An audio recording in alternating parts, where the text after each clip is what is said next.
Welcome to the 2022 Adventure Wingman Challenge. The Adventure Wingman Challenge is an 1,100-mile, unsupported paramotor adventure designed by Scout Aviation and made possible in the United States by Team Fly Halo. Adventure Wingman is not a race. Instead, its goal is to provide the venue and safety services, enable a number of paramotor pilots to traverse over 1,100 miles through the American Southwest over some of the most incredibly inhospitable, breathtakingly beautiful, brutal landscapes that the country has to offer. In this episode, we leave Death Valley and cover around 120 miles with only one fuel stop to our first checkpoint, Kingston Ranch. Trevor, what time is it? It's like 4:45. We're still in the $250 hotel room in Death Valley. Everyone doubled up on beds. It was really hot last night, actually. Really hot. And we're gonna go fly our paramotors, but it's still dark out, like completely pitch black. Mira, do you have anything to say for my video? Really, let's go and check the airfield. Wise words spoken by a true master of the craft. All right, there's the first sign of sunlight. Okay, currently, Trevor's holding back my motor. I mean, the thing weighs 100 pounds, at least. How far is it? Like a mile. I don't know, like those lights in the distance that you can't see because they're so far away. Those ones.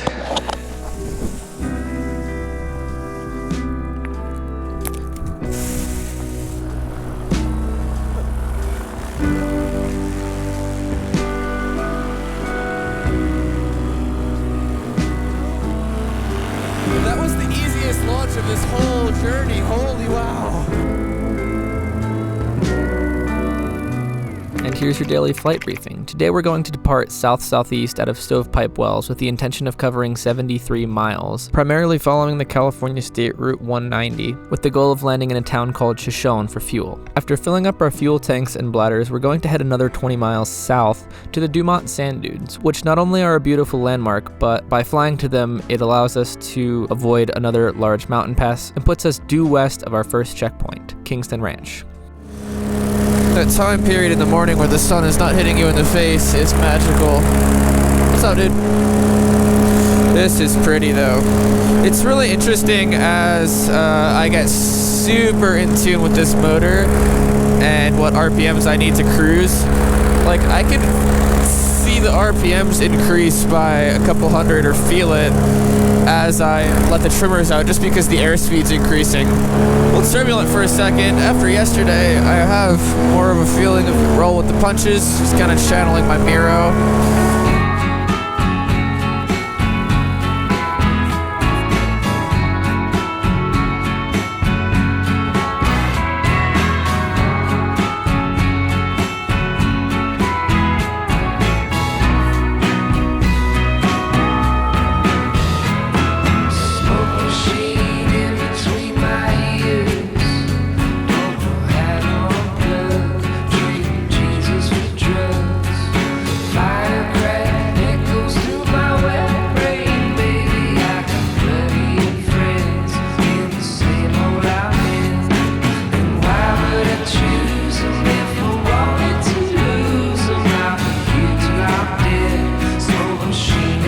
Here's the lovely little town of Shoshone. It's interesting how the towns pop up out of nowhere. There's palm trees in the middle of the desert. That's funny. There's a parking lot right next to the gas station. I just want to quadruple check that there's no power lines in this little parking lot right here. Wind direction looks primed for landing.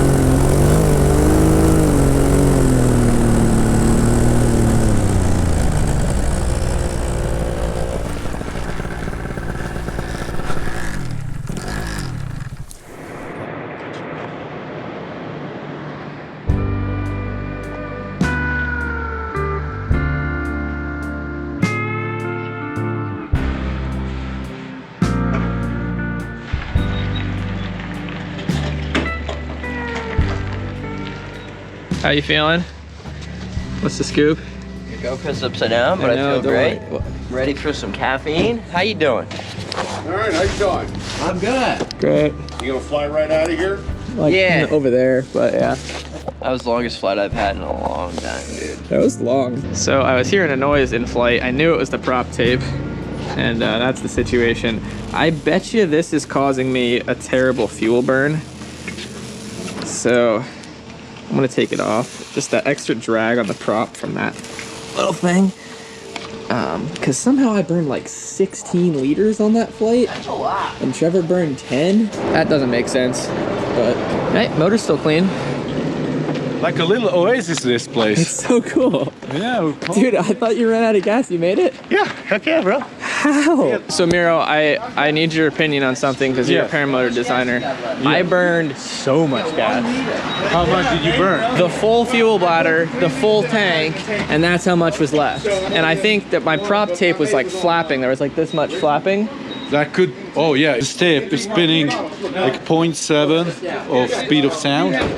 So whatever It was like you this, have this here, long. it creates a, you know, at high speed, even a small item can cause a lot of drag. I think that's what it was. This is the general store. It's whatever the name of the general store was that I showed you on the front. $5.55 though. All right, what's the nutrition? Cookies. Nice. These are for now. This is for a mid-flight snack. Sweet.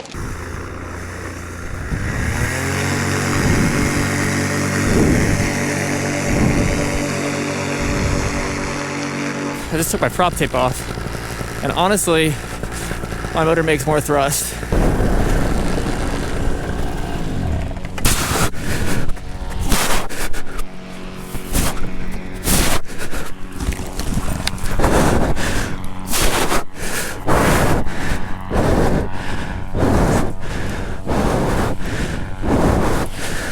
Oh, this sucks so bad. I have all the snow gear on. Round 2, I'm so f***ing sweaty. It's like 100 degrees out. I just blew the launch because my engine stalled, which is like the biggest L because it was such a nice inflation. Like, it wasn't even my fault. Okay, it's gonna feel so good when we get in the air.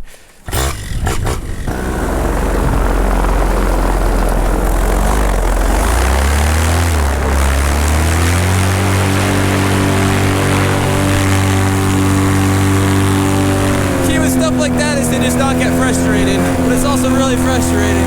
Oh wow, my engine is running so much smoother with that prop tape off, like ridiculously smoother. That was all of the problems. It feels like a sewing machine now. We're on our way to Kingston Ranch, which is the first destination. I've never seen sand dunes like this. It's so surreal how they snake. It's beautiful. It's like wind play. It's the image that turbulence has left in this area. How magnificent. Our final waypoint for the day, our final destination, is about 20 miles in front of us. The conditions are really good right now, all things considered. A little bit thermic, but I have experience flying thermals. It's really not a huge deal when there's not a lot of wind, and there is really no wind, so it's just kind of like some lift and sink here and there. Just pretty much weight shift through it, just like ride it out in the harness. Fun fact, just check the tachometer. The first flight of the day I was cruising at 57 to 5,800 RPMs with that prop tape making all that noise. Took the prop tape off, we're down to 54, 5,500 RPM, which I'm really hoping will decrease my fuel burn very significantly. Well, that might be a stream, or it could be a fault line. It's probably just a stream. I really want to feel an earthquake while I'm here. So we're coming into Kingston Ranch, and we got the freaking Hackamani formation going, and it's real bumpy, but it's funny to just like watch us work this formation, which is, you know, something. I see this little abandoned runway there. It's probably the spot. Oh, yep, I see all the boys.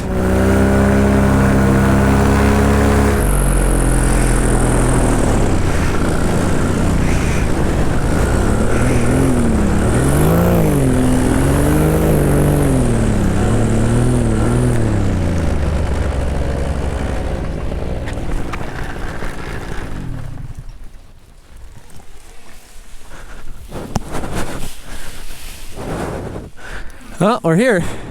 Here comes Trevor. Will he stick it? Yep, buddy. Dialed. We got a good little team here. Oh, it's so lovely. That was like the right amount of turbulence. It was just, it was fun. Just enough that you could still kind of chill. Here on landing. Yeah, buddy. Boom. Oh, this is a pretty sweet little hangar. Yeah, it was so fun. Canyon. Where are we? Kingston Ranch, oasis in the middle of the brown desert. Our fuel stop tomorrow. One of the guys contacted the media. Our local Channel 8 affiliate will be there to cover our landing and refuel. Dope. We're gonna be on the news. Don't screw up. Epic. That's gonna be so good to catch that on the YouTubes and then like start the video with like. Reporting live here in Las Vegas, I'm with Judson Graham, episode 4 or 5, in seemingly the middle of nowhere, about to see them take off and hopefully not crash. Just got off the phone with Channel 8. They will be there tomorrow morning covering your refuel. They arrive at 6:30. Where's Channel 5? How's the food, Miro? We're gonna be in soil. Awesome. Hey, See you, Judson. What's up, brother? formation. Wasn't it? So good. It was so good. Formations was great that I was unaware of it. When I was flying in the front, the guys in the back did the formation. Dude, for like half an hour, we're just chilling.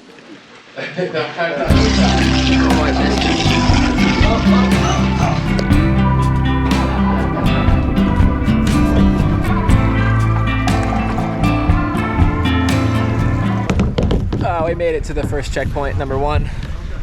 There's a pond and there's a paddleboard on the pond. I'm on the paddleboard on the pond at checkpoint number 1. So this is we're Kingston Ranch.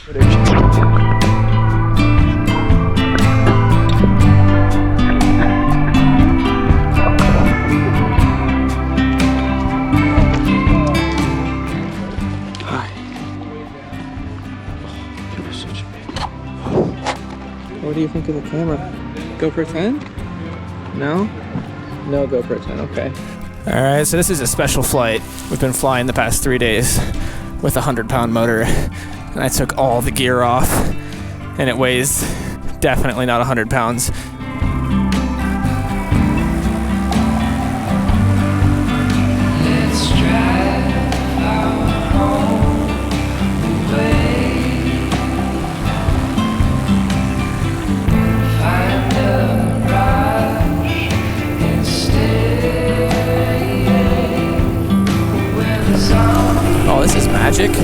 So yeah, that's day 1 of our little, or leg 1 of our little cross-country adventure. It's humbling. Like, this is straightforward to me, soaring, following this bird. But cross-country flying, I know nothing about, and it's very, very challenging. I don't know. Cross-country flying is magical. Like, going places with the paramotor as your only primary means of transport is surreal. Anyway, I hope you're enjoying this series so far. I'm having so much stupid fun, it's not even funny.